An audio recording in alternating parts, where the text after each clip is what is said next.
Fantasy? Film. Bye! What'd you fucking say? Fantasy. Film! Fight! I still don't get it. Fantasy. Fight! We take the pick of the litter. We take it in turns. Someone's just gotta go first. And then? The next person. They just go round and round. That's what. We call it Fantasy. fight. You win some, you lose some. Anything can happen. So? Who are you going with? Who you picking? Today. Fantasy. Film.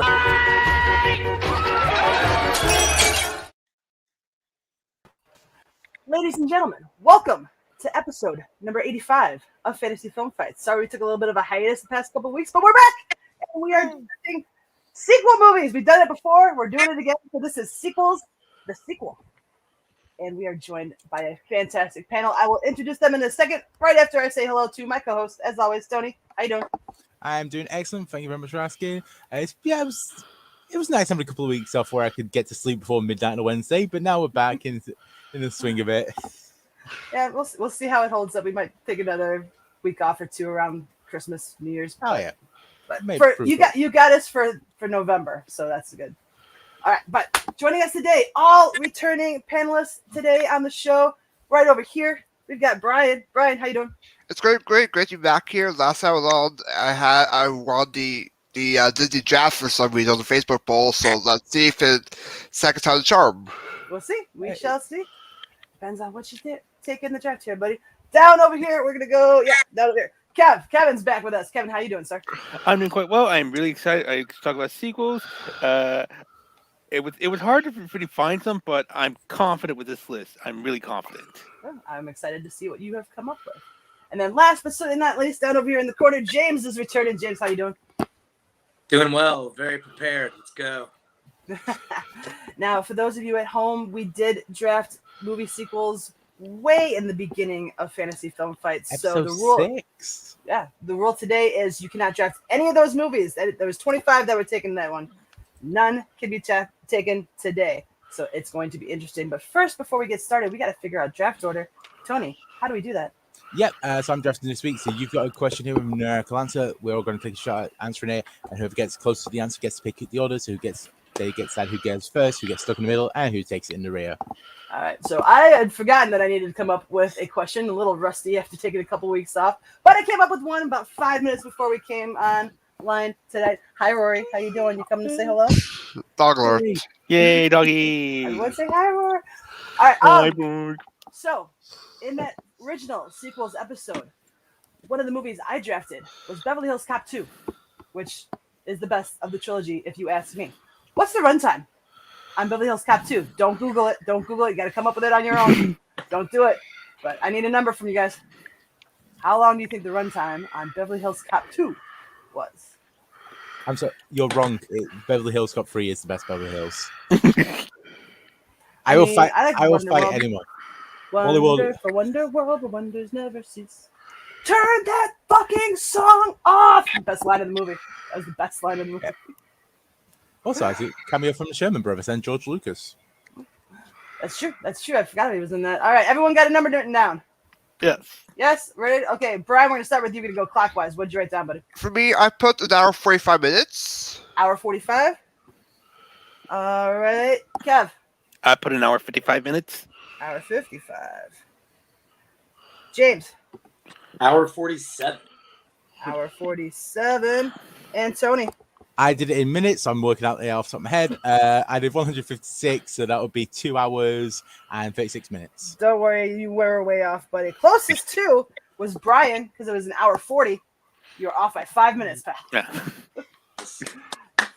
But it falls to you, sir. You get to set the draft order. Who do you want picking first? Who do you want picking last? How you setting it up? And remember, Let's Tony's go drafting myself for number 1. Okay. Kevin number 2. Okay. Number 3, Tony. And then James. Number 4. At the turn. All right. Sounds good to me. So with that, might as well get the show on the road. Brian, you're up. You're on the clock. First overall pick. Sequel. What you going? I'm going with my favorite comedy sequel. That's Addams Family Values. Adam's Family Values, the first one off the board. Yep, I love the sequel because you get the summer camp segment with Pierre Medical and Christine Baranski. Joe Cusack joined the cast, which was great. Including my favorite part was her going through all her relationships, saying how she killed them, Malibu Barbie, and also the segment Kumbaya, them try to trick Wednesday and Pugsley to be happy. Mhm. So there you go, as 5 values. Okay, now I'm curious who had this one on their draft board list. Did anyone else? Oh, you could have waited. I want to get out of the way in case it gets stolen in the second round. I'll be honest, when Go ahead, Tony. when Brian came in with the name Uncle Fester, I went, oh yeah, there's an Adam Family animated sequel that came out recently. He can't be picking that. Oh, I need to add something to my list. It's been a while since I've watched either the original or the sequel, but yeah, I remember Joan Cusack killing it. No pun intended on that one.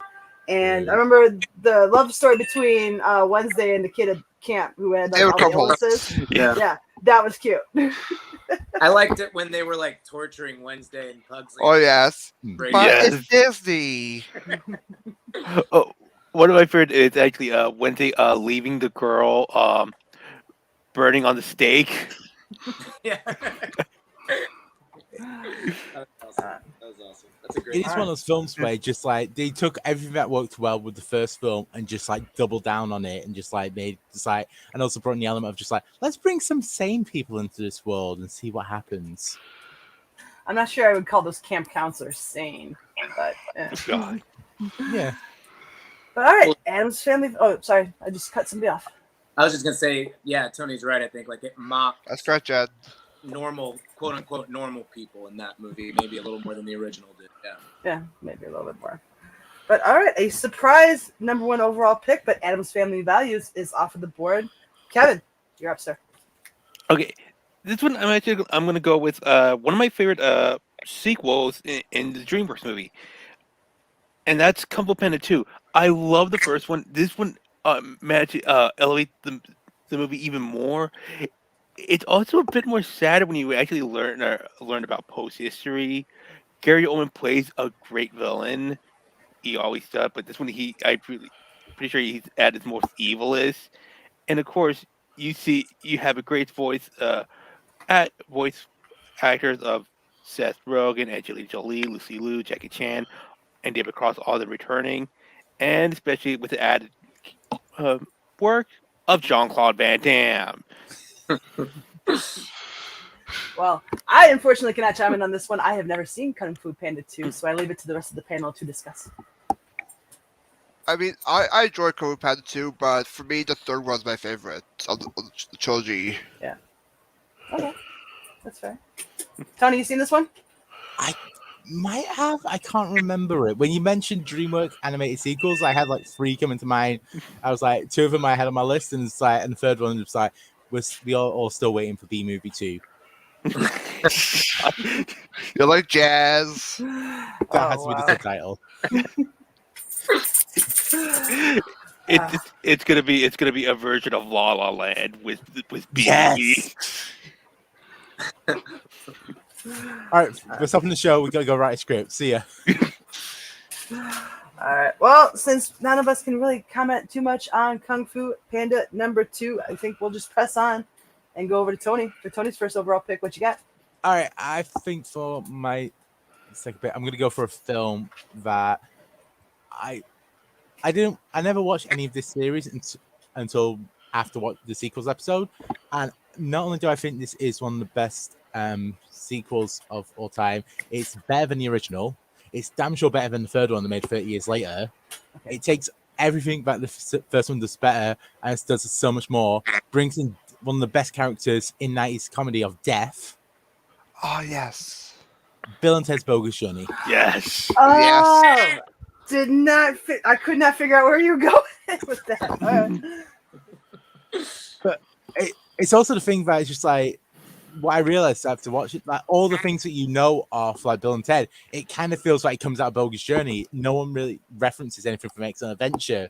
It's like you got the Seven Seal parody from anything like that. It's like other lines from it, and also they don't use homophobic language, which is always great compared to the first one. All right. That's something I didn't keep tabs on ever, but I'm assuming since you tend to do so, that you are correct. Anybody else have this one on their draft board? Ooh, I have not, but I had it, but it's lower down on my list. Yeah. I thought of regret it that too. on the Yeah, list. I was debating putting it on mine, but Uh, it's good, man. It's nice too because it's such a different tone, yet it's still kind of in the same vein. Yeah, the first movie, just Yeah. a zany. Yeah, it's basically the part of Bill and Ted playing games with death. Yeah. It's hilarious. You're wrong, That's 2 Dad. out of 3. Plum. I love I That's haven't. 2 out of 3. I don't think I've seen this one since the '90s. I need to revisit the whole Bill and Ted world. You don't have to watch the third one. The third one, Yes, I haven't seen that one at all. It's not bad. that. I like. there's Keanu parts of it. Reeves- So what were we saying, James? Keanu Reeves looks weird in it, but that's kind of the only distracting thing. I would think the other dude looks weird. I mean, Alex No, Winter's never aged at all. Yeah, Alex Winter just looks like he just like 2 years after stepping off from Bill and Ted. Whereas Keanu Reeves is just like, no mate, you're too muscular to do this anymore. I'm sorry, you can't be Ted anymore. Too much of a sex symbol. That's cool. All right. You're John Wick now. Just let someone else be Ted. Facial hair is needed. Yep. Okay, so Tony takes Bill and Ted's Bogus Journey as his overall pick, or first overall pick, excuse me. James, what's your first overall pick to close out round number 1?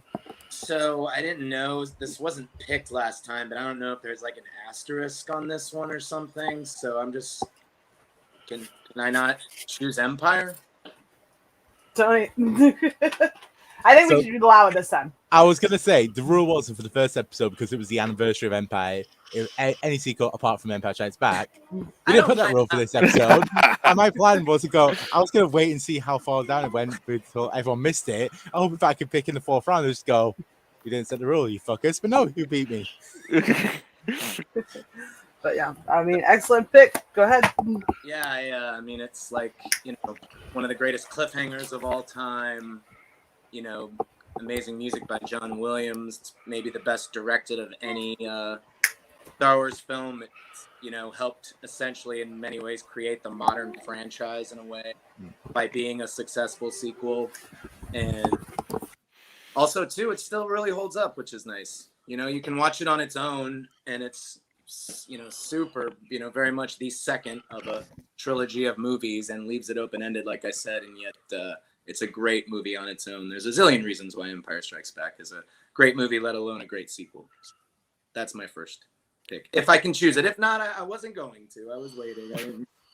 But I just wanted to throw it out there. No, you're allowed to pick it. And I was hoping that everyone would just forget that it existed because it's just like, oh, it's so obvious. Must have been the first pick last episode. But no. Yeah, as you said, this is the reason why we really have sequels. Like there have been ones like I don't think anyone's gonna pick them, but like the Thin Man, like Pink Panther might be picked, but Godfather like, Part 2, yeah. Some of these, but they were more like they weren't really like meant to be like these tentpole, like these are big massive events. Whereas Empire was the first ever like, holy shit, this is a big massive event movie. It's a pretty good film, even though technically it's episode 5. So yeah, wouldn't be an episode of Fantasy Film Fights if I wasn't muted at some point. I also just think it's the fact that it's a sequel that holds up. I mean, we see a lot of movies, and I don't mind it, but we maybe don't realize at the time that they're using the same tropes. It's a very different movie than its predecessor, so that's cool that it still works in that way. Still not the best of the series, but that's just me. I like Jedi more. I'm not gonna lie. Me too. I'm not a big fan of Jedi. But Empire is the sequel, so yeah. Sure. All right, an excellent way to close out round number 1. Tony, if you've got the recap ready to roll, take it away. Absolutely. All right, so round 1 here. Brian went first this week, and he went with Adam's Family Values. Kevin went second with Kung Fu Panda 2. I went with Bill and Ted's Bogus Journey, and James won James just outright won. I went the obvious route. That's all right. That's all right. Back to you, buddy. What you got for your second overall? I want to ask everybody a question. Do you like scary movies? Shrek is an underrated sequel. Okay. All right. Again, a movie that does what I just said. Empire doesn't do in some ways the same tropes, but it tilted on its axis just a little bit. The opening stuff with Jada Pinkett is one of the best, 15 minutes opening of any. It's its own short movie, a la Drew Barrymore in the first one. I think. There's other great deaths in it too. I think the idea of who the killer is at the end is kind of interesting in a way, not as surprising. Well, still surprising, I think. Yeah, like the first film's killer reveal, but great scares. And also, too, I think a movie maybe in some ways that sort of showed how a sequel horror film that actually takes itself seriously can work possibly and be a hit, and still make money. And yeah, I really enjoyed it. I saw it when I was super underage in theaters. I was like 14. I was probably of age when that one came out, so that's okay. We can talk about that. I got pooped on by a bird that night, but I still didn't. It was an awesome movie. Well, you've got the chat behind you right now. Did anybody else have this on their draft board? Nope. No, I regret not putting that on my board. Surprising. This was my next pick. Yeah, I figured that was coming soon. When I looked at the list, when I made the list of I was like, wait, I had to double check. Just like, why is Scream not here? Because it's forgotten. Yeah, absolutely. It's one of those ones where I think especially that one because Scream 3, you have the first one, then you have Scream 3, and then no one really talks about the second one, even though it's probably the best one. Yeah, and Wes Craven just proves once again he can just take and subvert anything that he wants at any time. And then a movie in it, Stab, where she's like, in the first movie, she's like, Tori Spelling would probably play me, and that's who ends up playing her in the movie. It's meta, and it's about sequels too, and so yeah, there's cool stuff in it. Yeah, the Scream franchise is one of the few horror things that I can actually get down with and actually tolerate. Me too. Yeah. Same. Yeah. Same. But all right. So, Tony, were you saying something? I was gonna say we're all cowards. We don't like horror. Oh, God! Here's the story with Scream 2. The perfect way to my brother kept me out of the room with a little kid. He always put on Scream 2, and it always makes me run out the room. Oh, the brothers can be cruel. Yep. I can attest to that firsthand. All right, so Scream 2 goes on to James's squad. Tony, sorry he got to it before you were able to, but what you got is your backup for your second overall. All right. I'm going to go.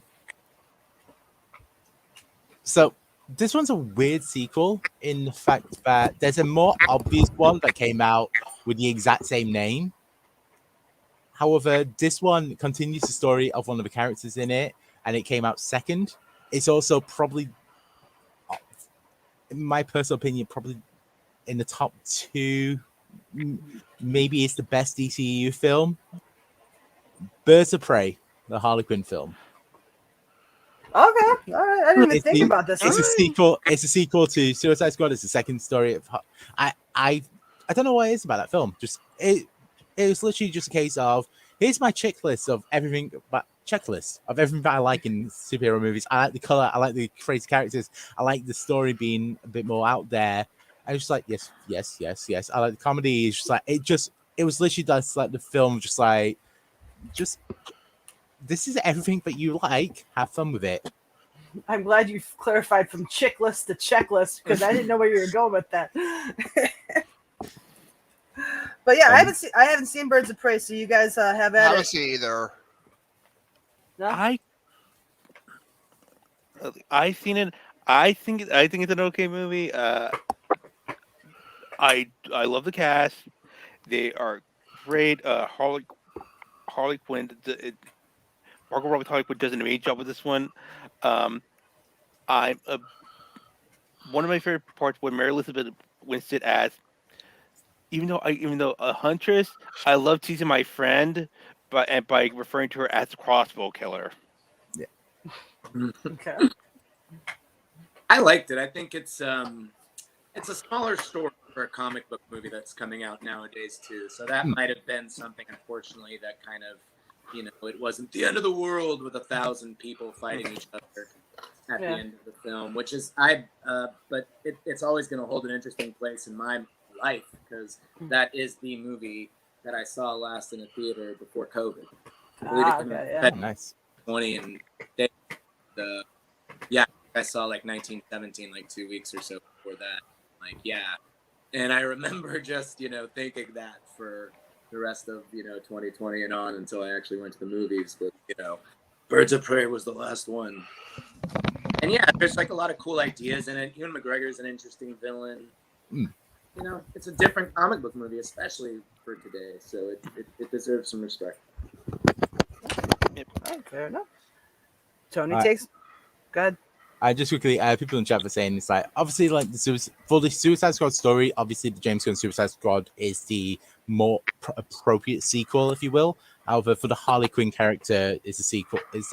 I would say that's a sequel for her, but she doesn't appear in like any of the other DC films. It goes straight from Suicide Squad to Birds of Prey. No argument here. Yeah, No argument. I'm not challenging that. I'm good with it. All right. And I haven't seen Suicide Squad yet because I can't watch John Cena be scary. I think we have a TV show coming out. Right. I think you might like it. You can't see him in the movie. You just can't see him. I can't find him in the movie. All right. Might as well press on. Kevin, you're up. Second overall pick. What you think? Okay. So my pick, it's a sequel at the very end though, but it tricks you into believing it's its own thing, but in reality it isn't. Oh, you son of a bitch! And it's actually not that one, not what you're thinking of. It's a different one, and that's 10 Cloverfield Lane. Okay. Oh, okay. Nice. Yes, I would never expected this movie to ever exist until the trailer got leaked. The moment I saw, I'm like, wow, I am interested. When I finally got a chance to rent it out, I loved every bit of it. I love the tenseness of it. John Goodman is terrifying. Oh God, yeah. I never expected to see terrifying John Goodman before, and wow.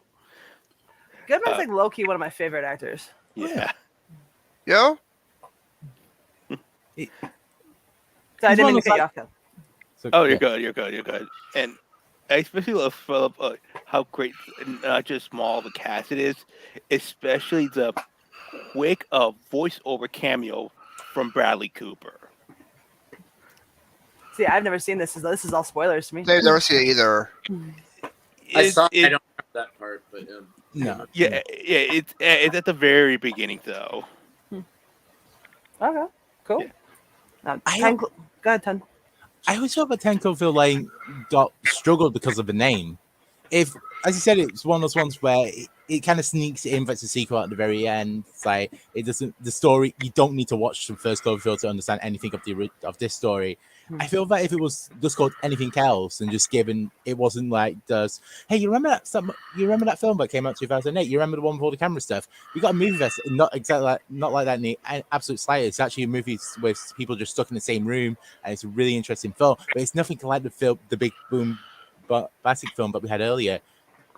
I think that's what did it in because because it had that name, and if it was just called anything else, I think it would have absolutely done gangbusters.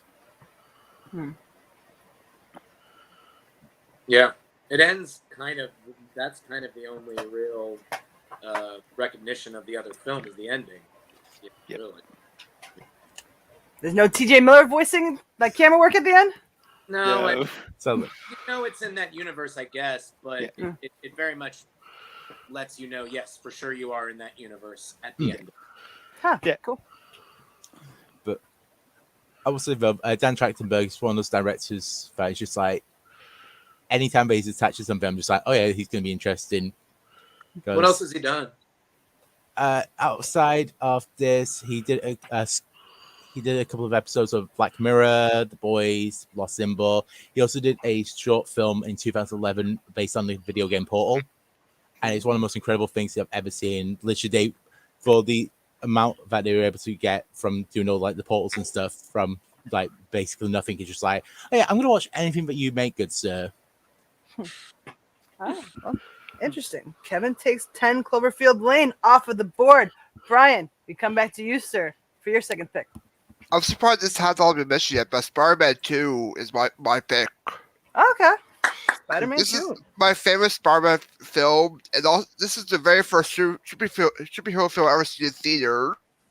So I love Doc Ock in this, especially the train fight, and I can't really see what he does in the new Spider-Man film. No, I'm kidding. This is not the Jump Campia show. We do not do spoilers here. Yeah, I didn't see anything until people on Twitter were talking about the spoilers. I'm like, okay, don't compound the issue. Just shut up about it. But okay, yeah, Spider-Man 2. I would assume that this is at least on draft boards around the horn. Yes, somewhere on there. No, Kev? But they would believe someone would have already taken it. Ah, gotcha. All right then. Yeah, the second he said it, I just went to the list and was like, someone had to have taken that. But no, somehow it managed to survive. But yeah, as you said, it's probably the best Spider-Man film that is animated. Yeah, I gotta say right now the battle is between Brian and James. I mean, I know we're only 2 picks in, but that's what it's looking like so far. But all right, so just quickly around about who's everyone's favorite Spider-Man? Toby. Tom Holland. Tom. Miles Morales. Does that count? Yeah. I'd probably go Tom Holland as well. I think that he just does everything better. But I always feel bad for Andrew Garfield because he was a fantastic Peter Parker, but he just was given shit to do as Spider-Man. I can never picture Garfield as like a badass. Like like it just. Yeah. I mean, he's more than, oh shit, can I help you up? I'm sorry. Like, he played like neurotic and nervous energy, and it was a little. I felt it was too much. Like him and Emma's. I did not think they had really great chemistry in either film. For whoever liked it, fine. You know, I'm not harping Peyton, but I never bought that relationship. That's right. Oh, Jennifer's favorite is Tom. I think Tom is really good, especially too, and this isn't Toby or Andrew's fault, but because of the age, because he's so much to actually being in that boyish energy. Maybe that's what Garfield was trying to do in a way, because he was like near 30 when he made that movie. I mean, so like maybe that's what he was trying to kind of imitate, and Tom doesn't have to. He is just that. Fair. That's fair. And I do think Tobey Maguire was actually collecting a pension when he plays Spider-Man. And he made sure he got paid for those first 3. Oh yeah, I would too if I were him. Then he went and did a lot of poker. Yeah. Oh, that's right, because Molly's game, that's supposed to be him, right? That Eisenberg's definitely. supposed to be him? Oh yeah, Michael Cyrus is definitely. She's got on record to say it's not Tobey Maguire, but it is. All right, end of round number 2. Tony, recap for those who joined the show a bit late. Absolutely. All right, so for round 2 here, for this episode of sequels 2 to sequel 2. He's stalling as he types. James went first this round. He went with Scream 2. I went second with Birds of Prey, the Fabulous Emancipation of One Harley Quinn. Kevin went with Temco for Lane, and Brian went Spider-Man 2.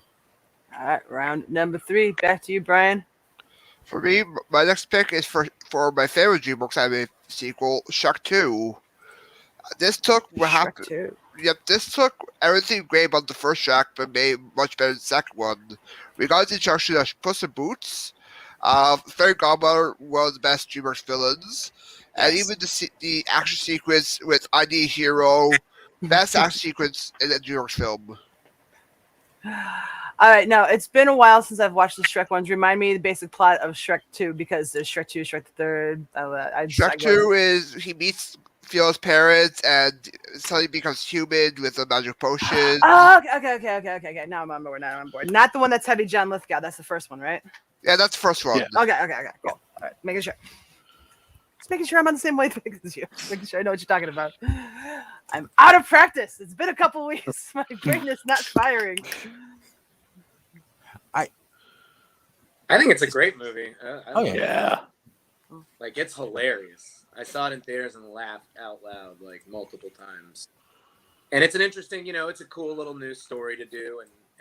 And you're very right too. The introduction of Puss in Boots is this whole great new comedy level in. Yeah. It's one of those ones where it's just like it's DreamWorks just doubling down, and just like, oh yeah, we did well with that first one. Oh yeah, hey, we're just going to prove that this is not a fluke, and we do great second time round.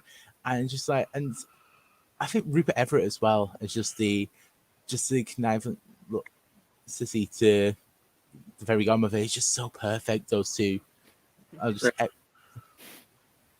it probably is the best of the series.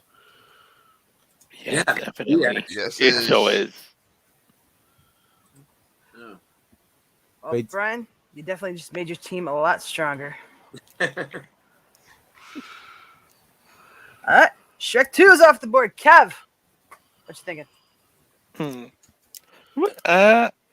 I'm gonna with this one. I'm gonna go with Guardians of the Galaxy Volume 2. Okay. Ooh, good one. Anytime you add Kurt Russell into the mix somewhere, Yeah. takes up a notch. Aces. Yeah. This one I find this one I love this one more than the first one. It actually I'm gonna say that it grows Peter as a character. You understand him. It's why if you watch this one, you understand why he did what he did in Infinity War. I like hashtag not Peter's fault. But It's like totally Peter's fault. Oh yeah, 100%. but you see be more understanding with this. Also with a great introduction with Mantis, who's hilarious and sweet, and of course you get a touchy one with You get Baby with Groot. Yondu. Yeah, and of You course get Baby Groot. Baby Groot, and of course Yondu. It's Okay, Mary Poppins. yes. All right. Guardians of the Galaxy Volume 2 better have been on some draft boards. It was on mine. Okay, good. Okay. Because we had a bit of a rough traffic record with people not having the same thing on their draft boards. So I'm glad we finally have something that most of the panel could agree on. Actually, that's on mine. But It's not. I thought you were nodding your head. My bad. No. Yeah, I absolutely love this movie. I think this. I love this movie. To me, this is a little more of an emotional movie. And someone had a really great description of the first two. They were like, the first Guardians movie's kind of Star Wars, and second's kind of Star Trek. Like, go on a planet. Analogy. Yeah, like that. There's much more of kind of, inner working relationship kind of tension happening. And yeah, I love Guardians too. I think it's a very underrated movie in the MCU. I agree. It's one of my favorite sequels the MCU has done. I quite enjoy this more than the first one, even though the music more than this one compared to the first one. Yeah. ELO, Mr. Blue Sky. So. And at least Volume 2 didn't make me cry inside the first 5 minutes like the first one did. I was so mad watching the first one. I'm like, why am I already crying? Is this Up? What are we doing? Make me cry so soon. Is this Coco? No, I was just like, God damn it, right out the gate. I don't know. I know I'm talking about the first one, but still, it just still irks me to this day. I mean, I like when my emotions are moved to tears, but yeah, just right out the gate. Oh, I was mad. Anyways, Guardians of the Galaxy Volume 2 is on Kev's squad. Tony, we arrived back at you for your third. All right.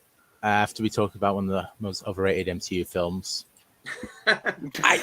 How dare you? It just doesn't click with me. It just feels like it's just wasting the characters, and it feels like Kurt Russell is literally he should have just been the Mitchells versus the Machines. Mhm. Yes. It should have just been the mobile from that as Dog the villain pig, for dog Kurt pig. Russell to phone in. Loaf of bread. Sorry. Anyways. All right, I'm gonna claim my British status here and pick a film that, in every way, is better than the first. Is it the best of the entire franchise? Probably not. Probably the third. You can make an argument more so for the third one, but I still think that this is one of the best James Bond films. I think that it takes everything that was great about Dr. No and makes it even better. We wouldn't really have Bond as it is if it wasn't for From Russia with Love. Russia with Love. Still haven't done my Bond deep dive. So again, panel, floor is yours. I haven't got to that one. I haven't seen all the Bond films. It's awesome. It's got a great ending. Oh yeah, I've not The seen them in first years. Quasi big action ending for a Bond movie.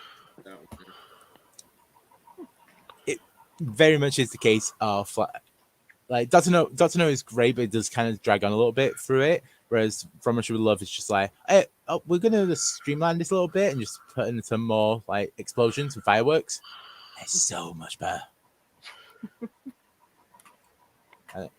And then the third film, you get Goldfinger, which is arguably the best film. I put it on my wall, but I haven't seen it yet. Hey. It's here. I just haven't watched it. But yeah, I wish I could chime in a little bit more, but I am unable. I am ill-equipped to discuss Bond with y'all. I've seen one and a half movies. You know, if you do want, as like a podcast idea, if you do want to listen to someone talking about all the Bond franchise and everything like that, you do have some like It Scott with their review of all the Bond films with Scott Harvey and Scott Shelton. But I believe they finished up with No Time to Die recently, so that's you can find that on some like It Scott. Oh, good to know. You owe me money, Harvey. All right. So Tony takes the second Bond movie, From Russia with Love, off of the board. James, close out round 3 for us. What you got? Blade 2. Okay. It is, as the kids say, dope. It is amazing. It is directed by Guillermo del Toro. It is, I think, as well, an important superhero movie for a sequel, in that this is not Superman 2, which is very important. This is not, I'll say it now if anyone wants to see later too, Batman Returns, and that was actually very important too. This was a much lesser known guy in a successful sequel. This didn't do the money of those movies, but it came out in like February or March 2002. It didn't come out like weekend time. It still like made some money back, and people remember the movie. One of the greatest scenes I love in a movie ever is when the ninjas, it's like 20 minutes into the movie, are coming in through the rafters, and it is just excellent looking. And yeah, I love that movie. So Blade 2. Here's the funny thing. I am a big Wesley Snipes fan.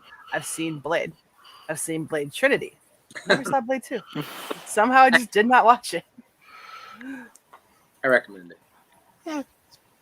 I mean, I see it, but I don't remember that well. I love rewatching the movie. I love the design of the new vampires, which is also based off the movie. Not the movie, the book, and also the TV series, The Strain, which is really good. I'll check that out. Yeah, no, I love it. It's an interesting movie. I don't know and didn't know much about Blade and that the comic book universe before the movie, so it's also great at just expanding upon that and I guess getting Easter eggs for diehards, and yet at the same time, someone like myself who doesn't know too much, it's a great movie for them. Yeah, it's always key when you can have that, when you can satisfy both the novice viewers and the people who like are diehard fans of like the comic book series. Yeah, and Wesley's still cheeky in this movie, even though it's a Guillermo del Toro. So he still kind of It's Wesley. It's Wesley Snipes. Of course he's gonna be. And he accepts and opens his eyes during this movie. They don't have to CGI his eyes. I did this movie dirty, and I feel bad about it. I need to go and rewatch it again. But the first time I watched it was I was studying for a match, and Del Toro was the category. Sort of, I've only seen Blade 2. I've not seen Blade 1. I watched it after watching a few of Del Toro other films. So it's just like you see all these ones more recently. There's another superhero film that might get brought up, but I would say, but. It's just like, and then you go to Blade 2, and it's just like, okay, maybe it's a bit of a step down, but it's his first like big film, so it's kind of like understandable. But it's just like I need to go rewatch it again with just like, okay, let's not compare it to all the like Shape of Water. Yeah. Let's not watch that 2 minutes before watching Blade 2. Okay. Well, we've reached the end of round number 3. We are flying through this draft, and I'm not mad about it because I'm a little tired and I kind of want to go to bed. So, Tony, recap round 3 for us and for everyone who just joined late and who doesn't know what's going on thus far. Absolutely. All right. So for this week, Brad went first this round. He went with Shrek 2. Kevin went second with Guardians of the Galaxy Volume 2. I went with From Russia with Love, and then James went Blade 2. You're gonna have to. It's driving me crazy. Either bold them all or unbold I them all. know. I don't know what I did. Okay, round 4. Kick it off, James. What you thinking? I don't know. I'm debating, but I think I'm just gonna go with one that is sort of a cheeky classic '80s movie that still I think people watch, if not quote, more than the. And they might think the original is even a better movie, but this one's just more memorable and more fun. And that is Riggs and Murtaugh, back with Joe Pesci. Okay. It is very 80s. The action scenes are all right. Actually, they still hold up okay. It's still pretty funny, and the movie really does go off of the chemistry between Gibson and Glover. They have timing. There's a lot of old jokes, and they're basically fighting like Nazis in this movie. That's always fun too, in a way, you know. On them, the movie makes entirely no sense logistically. Like they kill one of Riggs and Murtaugh's partners when she's deciding to go for a swim in the middle of the day, and right when she jumps off a diving board, that they blow up her backyard. It's not logistical. I'm owning that. Also, how the hell does Murtaugh get any permission to live in this house anymore? Yeah, I know. It's just, you'll never see that again. Silly 80s action movies. It was in a crowded '89 summer, movie summer. People still remember it.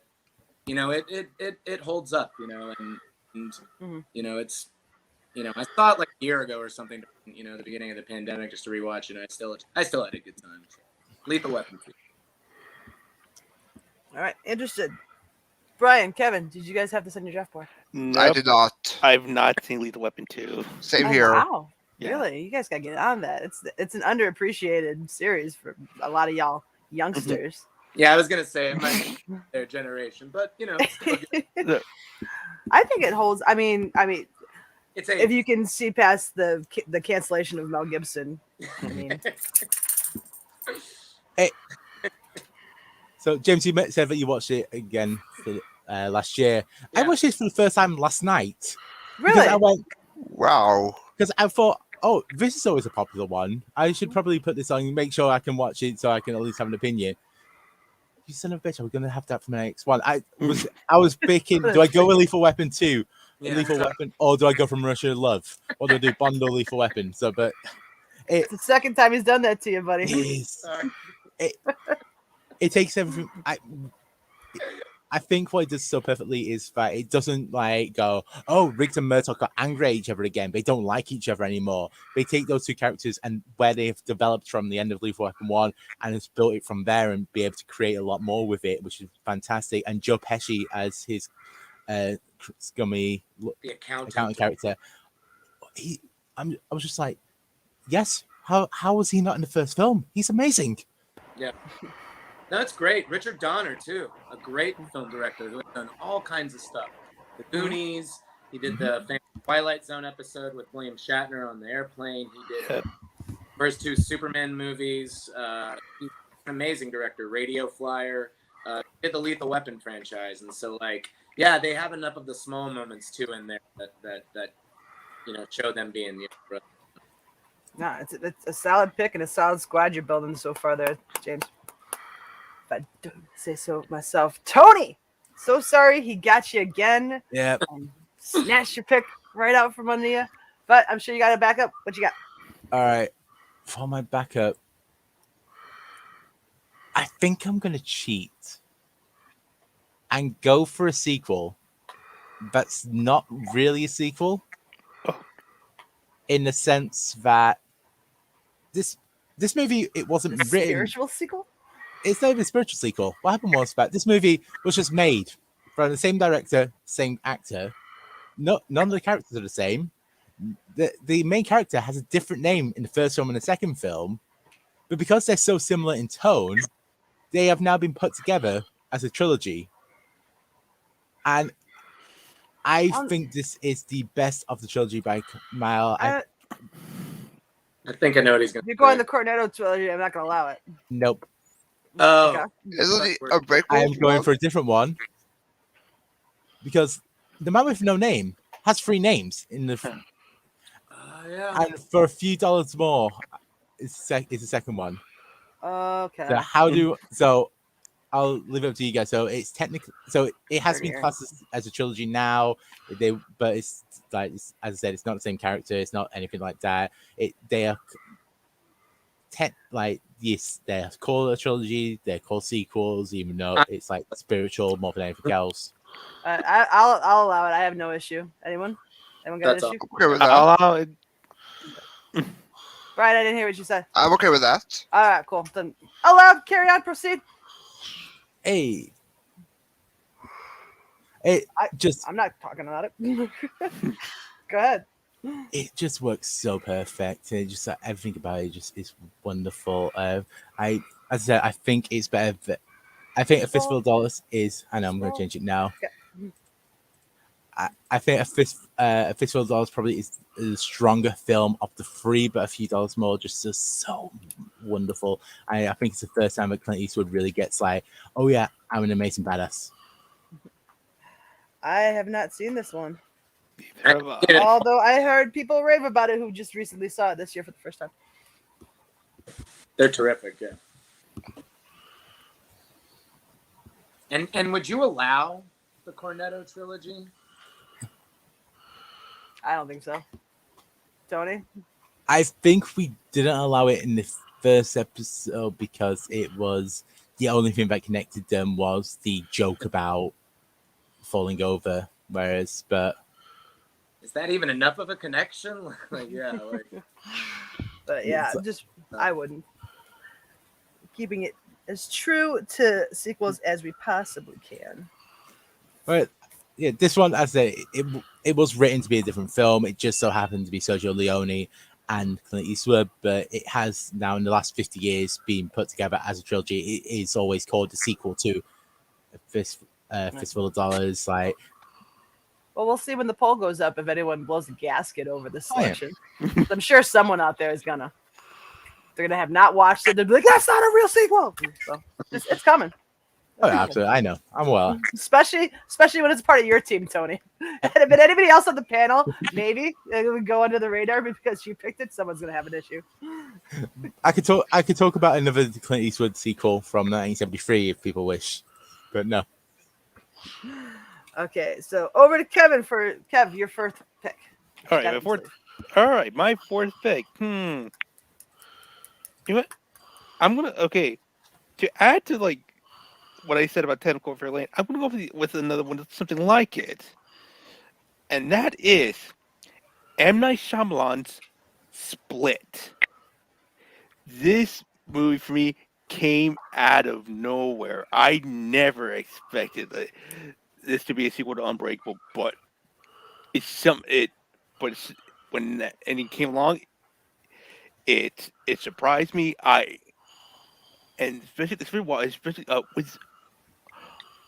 It proves one thing and one thing clear. James McAvoy is a very talented actor. I did not expect. Oh yes. I never expected someone to pull off four kinds of role. It's been done. Yeah, it's been done, but like I feel like not that creepy though.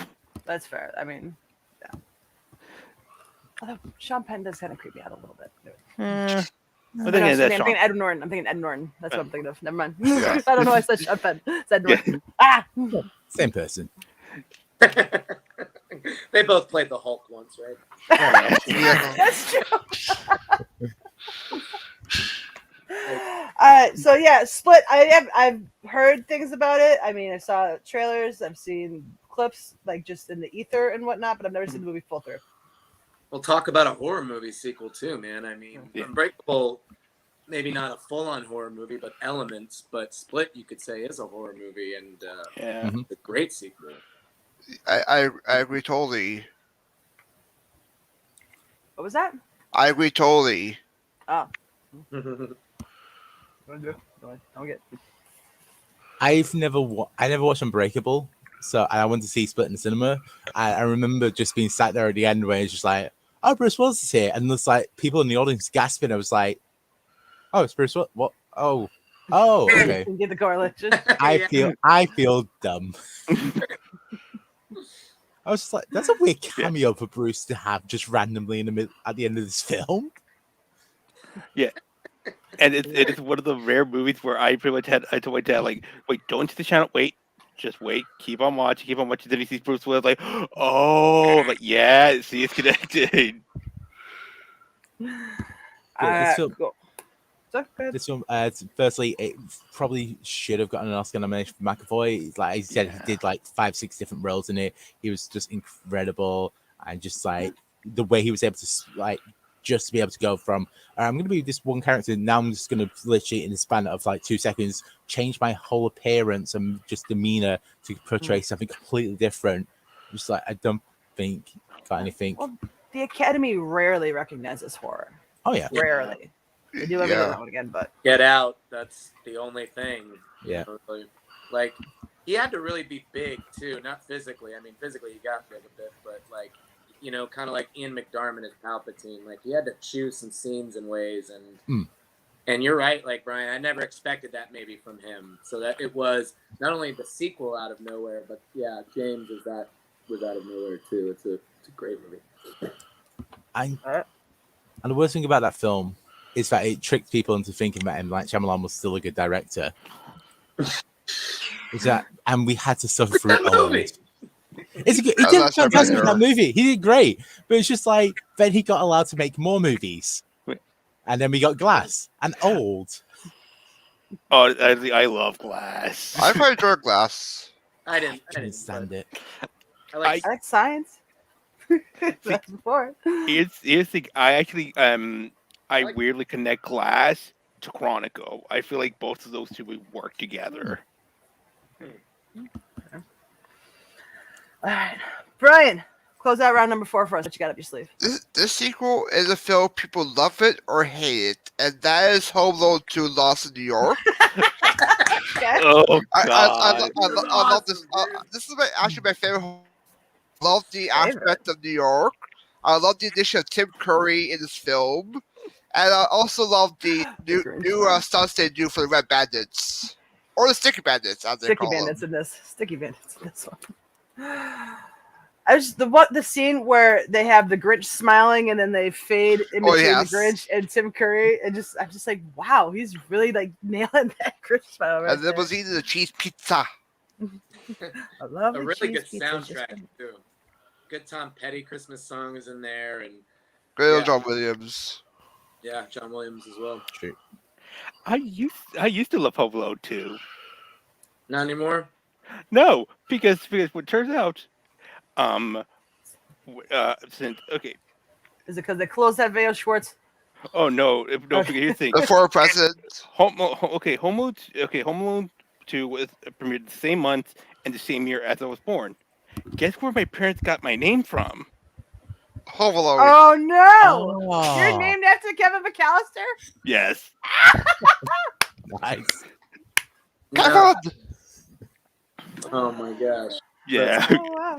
Yeah. So, and when they finally told me that, I'm like, great! Now I can't unsee it. Now it's hard to watch Home Alone 2 now. Nah, you're I mean- Kevin. You're not Kevin McAllister. Don't worry. No. I think he Yeah. found Kevin.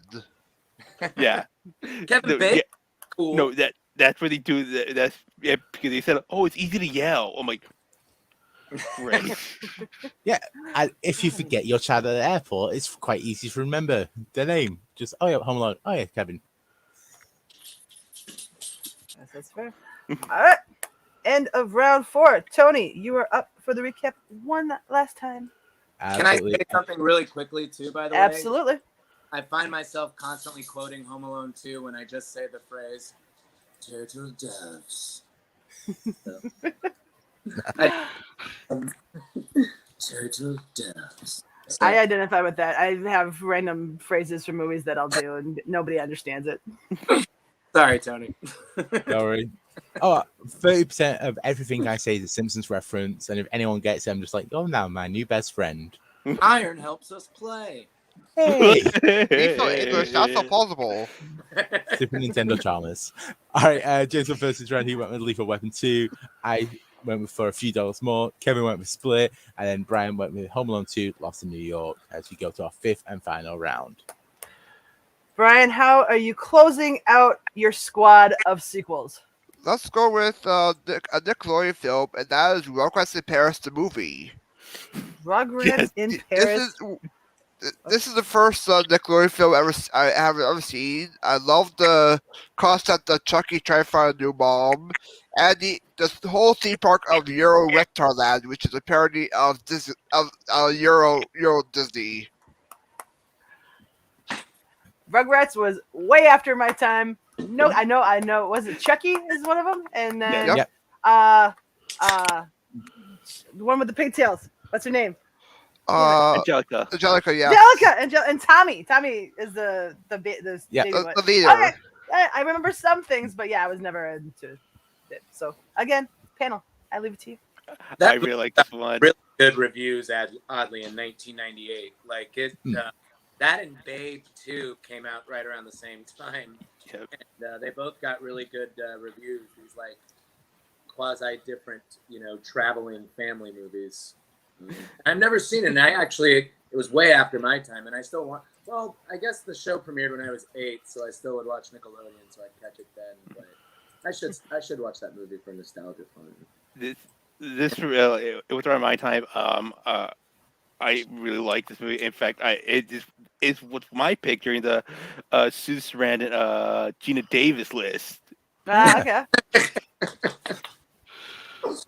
Nice. I know I've definitely seen this. I know I probably went to the cinema to see it because I would have been just in that perfect age range to Regrets. I have no memory. I'm just Googling it just to see if anything like sparks a memory. And I could actually be wrong. Rugrats in Paris might have come out. Rugrats the movie might have been the one that came out in '98. Rugrats Paris was in 2000. Yeah, that's my fault. Yeah. Yeah, the first Rugrats was actually really good. Yeah, it got Came out in really good reviews. So it was when Dill was born, right? It was the beginning of Dill. Yes. Dill's birth. Dill. Dill's a little kid, Peggy. No idea. But I do have a little Nickelodeon trivia question in the chat for those of you out there. Anyone know that theme song? Wild Strawberries? It's the beginning of the theme song for this show. Are Real Monsters? Nope. Rocket Power? Nope. It's not animated. There's a Nickelodeon You can't show. do that on television? Nope. No? I didn't watch any of the non-animated Christine things. Taylor was on this show. Hey, dude. There you go. Hey, dude. But the Glister explains it all. Anyway, sorry, didn't mean to go off track there a bit, but all right. Rugrats in Paris closes out Brian's crew. Kev, how are you completing your team? Let's see. I'm gonna let the dice of fate handle this one for me because I'm torn between so many. Oh crap! Okay then, I'm gonna go with another DreamWorks animated sequel, and this one is actually probably the best one I've ever seen, and that's How to Train Your Dragon 2. Oh, yes. Yeah. Okay. This one is like it grew more by more dragons. A, a terrifying villain, and of course introduced the mother of Jay Baruchel's character. I forgot. Jay Baruchel. Yeah, I forgot the name of his character. Hiccup. Hiccup. Yes, and that's and then of course Kate Blanchett, which she is so good in this movie. The animation is far amazing, especially the flying sequences, and especially when they introduce so many new dragons, and it is awe-inspiring. I love this animated sequel.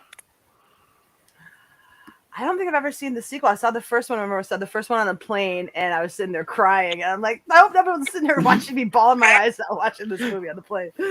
But I don't think I've ever seen the sequel. I mean, this is a great sequel. The fact that this has not won an Oscar, which baffles me. I have been told by many people to see these movies. I haven't seen any of them, and I should. I've heard they're just through and through. I've heard the first two, especially the second, are amazing, and that the third is not as good, but still a solid ending for the. Oh, yeah. It wraps it up well, but it's not the best. But it probably is the best like series that DreamWorks has done. Mm-hmm. Yeah, I think that it is balanced that perfectly of just like the emotion and the comedy and everything like that, and just like it's just wonderful. And I had such low hopes for this because the book was it was my jam when I was a kid. That was the thing I read all the time. That was like I was invested into that world, and then it was like it came out just as I was like I think I was 18 or 19. So I was just like, oh, so they're making my childhood favorite thing into a movie. DreamWorks is doing it. Shit, this is gonna be terrible. This is gonna be like a late edition Shrek thing. This is gonna be a Minions thing. Oh my god, they've made it great. How have they done this? Yeah, no, I missed out on a lot of animated films in the 2010s. I should, and it's not for anything. I just didn't. So I should go back. It happens. Definitely does happen. It's interesting as we're talking about this. It seems like there's a way more possibly good second parts than third parts of movies. I mean, there's obviously good third parts of movies, but is that a harder challenge, do you think? Well, we've done third in the series. We've drafted that before. No, I'm sure there's good third movies. But, I like Return of the Jedi and whatever. But sorry, Tony. Go ahead. I remember hearing someone talk about this. The reason why the third film is always the most difficult is because that's the one where you get the leeway. So the second film, you just follow the pattern of what the second film, the first film was. You kind of just take a bit from there and just like expand on it. Then the third film, you're allowed to do a lot more creative work and you're allowed to take a bit more risks. So that's why you have some of them that just go completely off the. You have Halloween 3 Season of the Witch because people just take that risk of just like, all right, we have the brand established. Let's now have a shot. We said Axel Foley in the theme park. I make the best film. Matrix Revolutions. That was. I was not a fan. If you are, but I was not. Yeah. I like Revenge of the Sith is viewed as the best of those. But it's just my Star Wars. Yeah. So there are good ones out there, but it just seems like there's more second movies that are better. Yeah. All right. Kev, your team is complete. Tony, how are you completing yours? All right. Oh, God. I've got 3. I'm trying to cut it down to 1. And I think I'm just going to go. All right. I'm just going to go for the one that I want to talk about because I think that it's incredible and doesn't get the respect that it deserves because of what I just said about sequels kind of following the same pattern of the first film. This film didn't and deserves a lot of respect for it because it took what was originally a sci-fi horror film, did all the horror tropes and everything like that, and just decided to pivot 180 and go, actually, we're going to do a sci-fi film now. Happy Death Day to you. Yes. Oh, yes. It does not get the respect that it deserves. Everything about it it takes the concept of just like, oh, it's Groundhog Slay, it's cut the horror with Groundhog Day story, and it just takes it, then just goes, oh, I'm going to make the sci-fi aspect to it. We're going to expand the story. We're going to make it a lot more. We're not going to follow the same pattern as what we did, and I think that has to be commended. And it works really well. If like you watch them back to back, they are two cracking films. Stop picking movies I haven't seen, Tony. Have you would seen like the original, it. Peggy? You haven't? It's good. It is. Oh yes. It's great. Quick watch. Yeah. They very much falls into the Scream category of like, yeah, it's horror, but it's very much like Okay, that's more my speed that I can get down with for sure. And it's self-aware. It's very, Yeah. It's just I don't like watching scary movies. I live alone. I don't like watching alone. It's been a while since I've had someone I trust to watch a scary movie with. So. Well, my wife and I really dug Happy Death Day too. We saw the trailer. We're like, this looks like it's fun, like Tony said, as well as horror. And then the second movie's very much like Back to the Future Part 2. Yeah, it's like, we're doing this. How about I make this deal before the end of the year? I will watch at least the first Happy Death Day. Hey, right. Quick. Now accepted. Something Before the end minutes. of the year. Yeah, you'll be fine. I can do that. I can get it done in 2 months. A little under. Okay. like, and I was disappointed because this one didn't get the love it deserved because it changed the format of everything. So Christopher Landon just dropped off doing anything for the third one and just made Freaky instead, which was just like, which annoyed me. That is so good. I've heard good things about that one too. Yeah. Oh, Freaky's great, and it's just like it follows the same pattern of being horror, but it's slanted and like it's Freaky Friday with a serial killer. Dude, I totally was thinking the same thing when you said Happy Death Day. I was like, Freaky reminds me so much, and it's the exact same thing, and it's hilarious. Oh yeah, Freaky it's the same.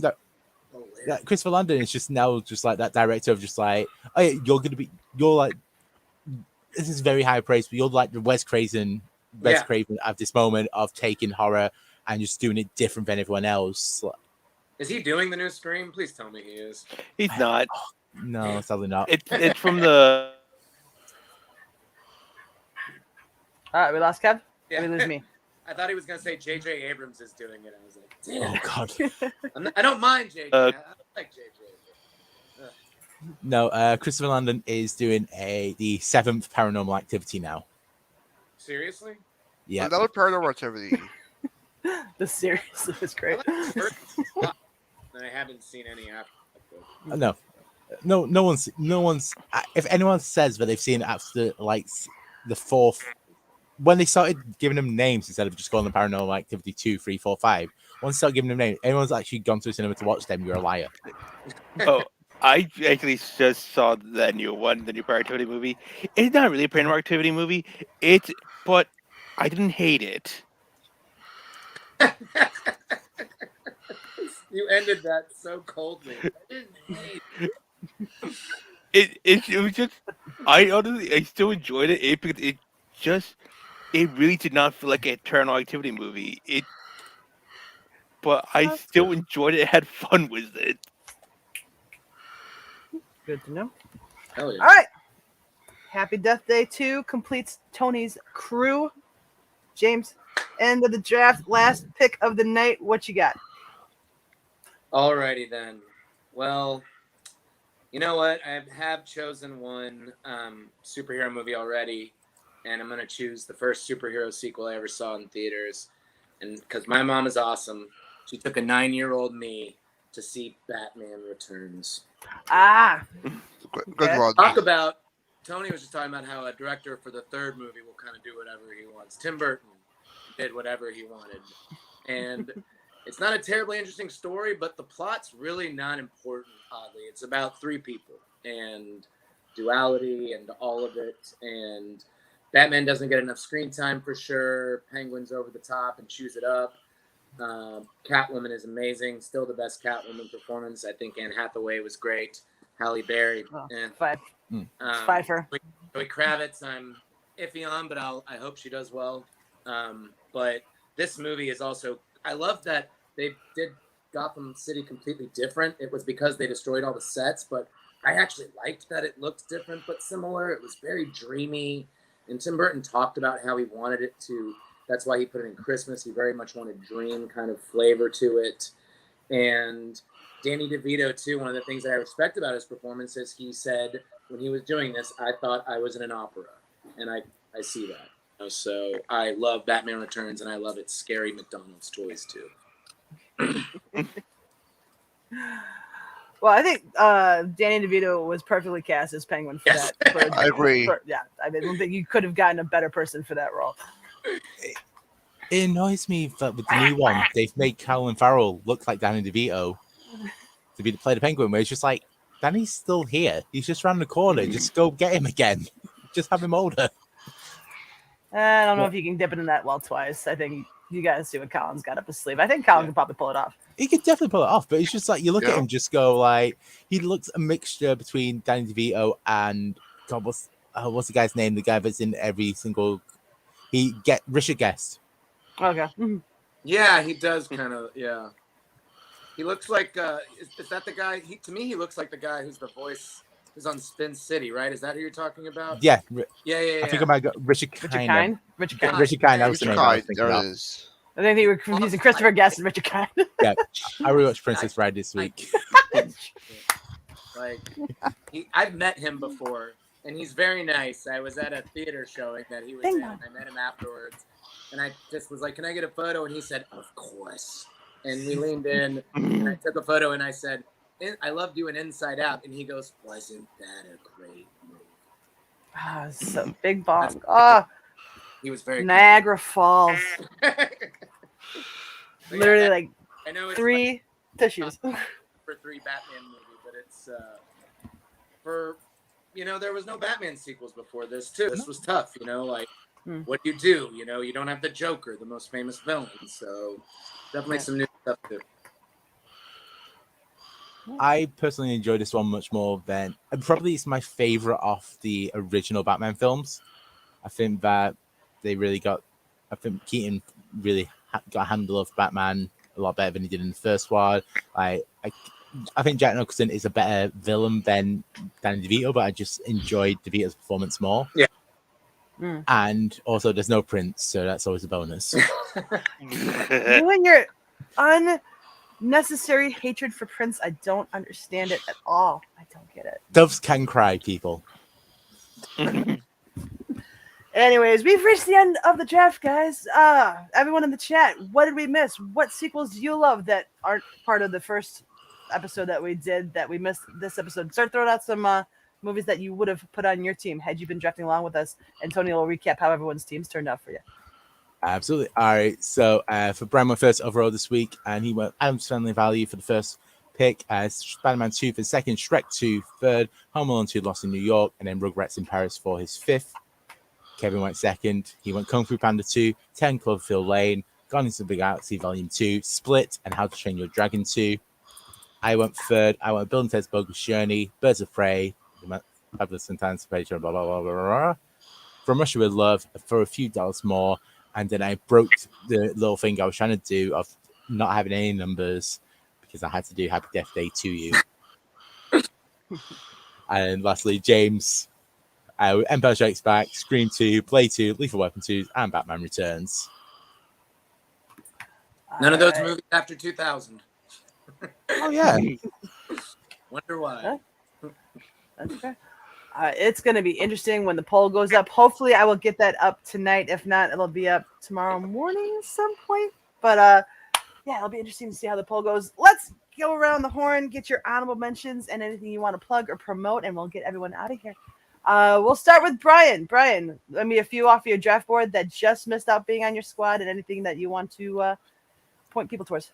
Sure. I had Horror Battle 2 Lost in San Francisco, How Do You Absorb the Kid, The Spider Shot Me, Dead Man's Chest, The Santa Claus 2, Meet the Fockers, and Wayne's World 2 as my album mentions. And for plugs, I'm on Facebook, YouTube, Twitter. I was only ranking last week, ranking the Muppets.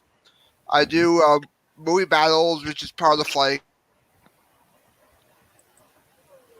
Oh, I think we lost him. Lost him. For best fictional restaurants, and I'll be on again on Monday to turn my favorite films of all time. Okay, cool. Nice. Well, we appreciate you joining us tonight, Bri. Thank you very much, and we'll see how the poll goes for you. Kev, you're up, sir. All right. My honorable mentions were Creed 2, Purge Anarchy, Evil Dead 2, Finding Dory, Rock Breaks the Internet, Anchorman 2, Lego Movie 2, Quiet Place Part 2, and of course, Break Into Electric Boogaloo. I'm surprised Creed 2 wasn't picked. That's a good call on that. Yeah. And then, Yeah. Kev, anything you want to plug or promote? Yes, I was on late night with Take Three, talking about the worst movies we have ever seen. I was also on Movie Battlegrounds in the 0-1 tournament against Steve Mesa. Also, Blue Lantern on Twitter, Dartman19 on Instagram, and Dartman119 on Twitch.tv. I do plan on returning to streaming. I just don't know when. All right, sounds good. And then, James, over to you. I did not have Wayne's World 2 in my honorable mentions. That is a great choice. That's a good, yes. Excellent. Really quickly, my favorite line in that movie is when Kevin Pollak with the glass eye looks at him. And, he says, "Sign right here," and Mike Myers goes, "I'll make sure I cross all my T's and dot all my lowercase." It's a great little line. But Anchorman 2 was on my list. I think that's a super underrated comedy. Yeah, I agree. That's got like a lot of ideas in it too, and it's a lot of like, they're talking about the 80s as well, and the beginning of CNN and 24 cable. Like there's, it wasn't just let's make people laugh. And my favorite line from Anchorman 2 is when Ron Burgundy's blind and they ask him what it's like being blind, and he says, "Every morning I wake up and think I'm dead." So, and I'm not trying to make fun of anyone who's blind, unfortunately, but yeah, that's so my honorable mentions were Frozen 2. I think that's a really solid, great animated sequel. Die Hard 2, Die Harder. Come on, William Sadler, Airport. Let's go. Let's do this. Bad News Bears and Breaking Train. Yes! I love this movie. Love that I'm in Houston right now. I was Let at them Astroworld play. on Friday. Let My them wife play. and I got out of Let there. them play. And yeah, let them play. Superman 2, I chose Blade 2 over it. That is maybe the most consequential superhero sequel of all time. Tron Legacy doesn't get mentioned. I know. Oh yes, high underrated. Great, especially in the theater. When you see it in the theater, it really is how it's meant to be seen, and it was fantastic. And then last but not least, the Harrison Ford sequel that's not Empire or Indiana Jones. It is Patriot Games. Oh, that's right. Oh, yeah. It's a dope movie. So, yeah, those are mine. And thank you very much. Thank you for joining us, James. Just real quick, Wayne's World 2. I haven't had the balls to do it, but I want to do it when I had a match. And Mark Ellis says, "Okay, the category is comedies. I want to do the laugh, like that, the handsome Dan, like laugh, the ha ha ha. But I haven't had the balls to do it. I don't think anyone has done that. I just think everyone's gonna look at me like, okay, what is wrong with her until they realize what I'm doing. But anyways, maybe one day I'll get ballsy enough to do it. But anyways, James, thank you for joining us today. And then Tony, what's coming up in the channel and a few of your honorable mentions? Yep. So on the channel, we've had a couple of episodes of Enough Bill Cariola up. So it was the return episode with Jake Marangoni where they did Miami Connection, and then for Halloween with Melissa Woody they did Jacob's Wife.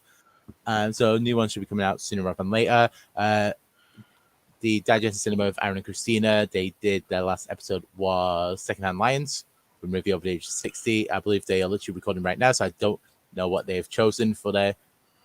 Oh no, wait. They told me what they chose. I can't remember it. I'll be honest. It's past midnight. My brain's switched. For next week? Yeah, for Under the Age of 10 for the lead. Oh no, that's not okay. No, I know the one after that. I think. Yeah. And then that's it for this. So Romcom Rumble, Multiple Choice Maelstrom at the end of the month, so 28th. So that'll be 40 questions all on romcoms. I don't know where I'll find a co-host for that or anything like that, or someone to play. I don't know anyone that's decent with romcoms or anything like that. So yes, that'll be fun. And then keep your eyes out for other things coming up down the pipeline. And then free from me quickly. So if I've never seen this film. I just want to say, so that I sound sophisticated and smart. It's a Julie Delpy sequel. The Three Colors White. Okay. I need to watch these at some point. I know I do. I haven't heard of it. The Three Colors Trilogy. It's like these French films that are like they'll often like put up there as like the greatest trilogy of all time. So, Delpy's good with trilogies. She's all right. So Krzysztof Kieslowski directed them. They're all very art housey stuff. Second one, Color of Money. Oh yeah. Wow, that's a great a drama. I was trying to think of a drama sequel. That's a great one, man. Technically you can't. I didn't want to do this because I cheated a little bit with the Man with No Name trilogy, but technically Silence of the Lamb is a sequel to Manhunter. It's Hannibal Lecter. It's a Hannibal Lecter character, but is it though? So that's why I didn't go for it. And of course, the great sequel of all time, Scooby-Doo 2.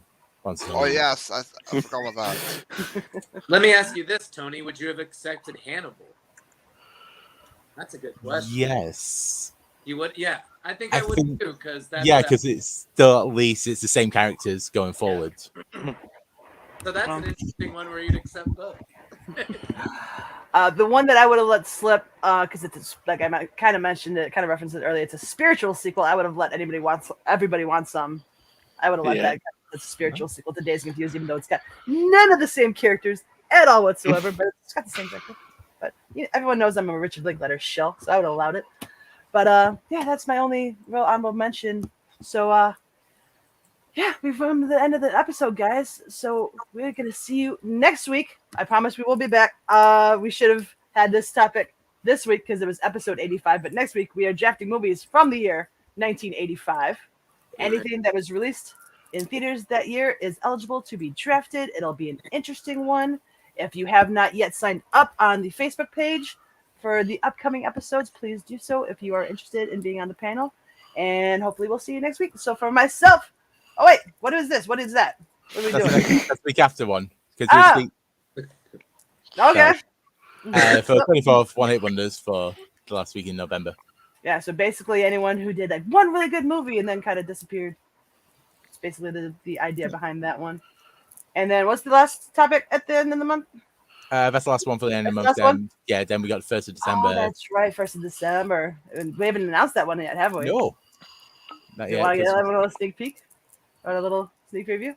Since it's right before everyone starts traveling to LA for Spectacular, we are doing movies set in an airport or on an airplane. These has to have one significant movie scene that's either in an airport or in an airplane, and then you can draft it. But anyways, next week's 1985. Hopefully we'll see you then. So for myself, for Brian, Kevin, James, and Tony, have a good one.